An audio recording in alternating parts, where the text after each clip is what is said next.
యోసేపు ఐగుప్తు దేశాన్ని పరిపాలన చేస్తున్న రోజుల్లో దేశమంతా సస్యశ్యామలంగా ఉంది. ప్రజలందరూ కూడా సుఖ సౌఖ్యములతో శాంతి సమాధానాలతో వర్ధిల్లారు. సహోదరుడా, ఒక్క మాట జాగ్రత్తగా విను.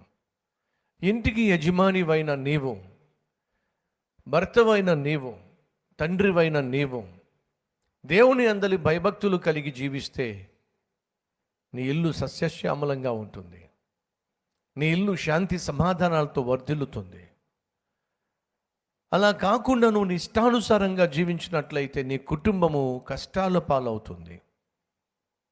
అల్లరితో కూడినటువంటి ఆటపాటలతో, అర్థం పర్థం లేనటువంటి అలవాటులతో, అపవిత్రమైనటువంటి కార్యకలాపాలతో నువ్వు సంపాదించే సంపాదనంతా నాశనం చేసుకున్నట్లయితే నీ కుటుంబం పస్తులు ఉండాల్సి వస్తుంది.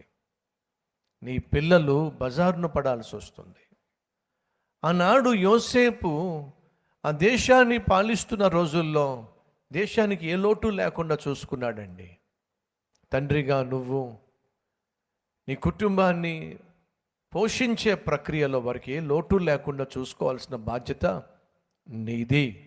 అంటే భార్యకు వచ్చే ప్రతి గొంతెమ్మ కోరికను తీర్చమని చెప్పట్లేదు సుమా, కానీ కుటుంబంలో ఉన్న ప్రతి అవసరాన్ని మాత్రం తీర్చాల్సిన బాధ్యత నీకుంది.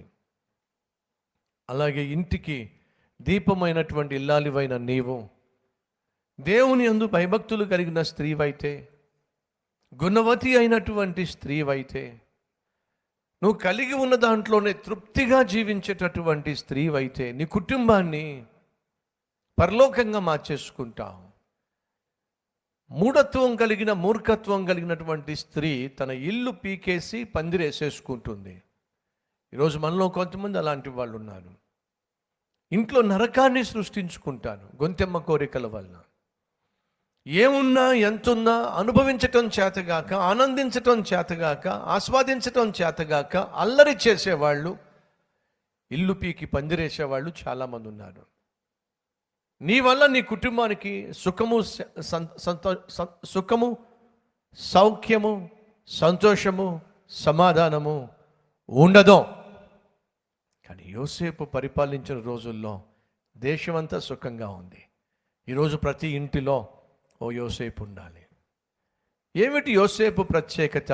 యెహోవా యోసేపునకు తోడై ఉన్నాడు. యెహోవా ఎవరికి తోడుగా ఉంటాడో ఆ వ్యక్తి వర్ధిల్లుతాడు. ఆ వ్యక్తి చేసే ప్రతి పని వర్ధిల్లుతుంది.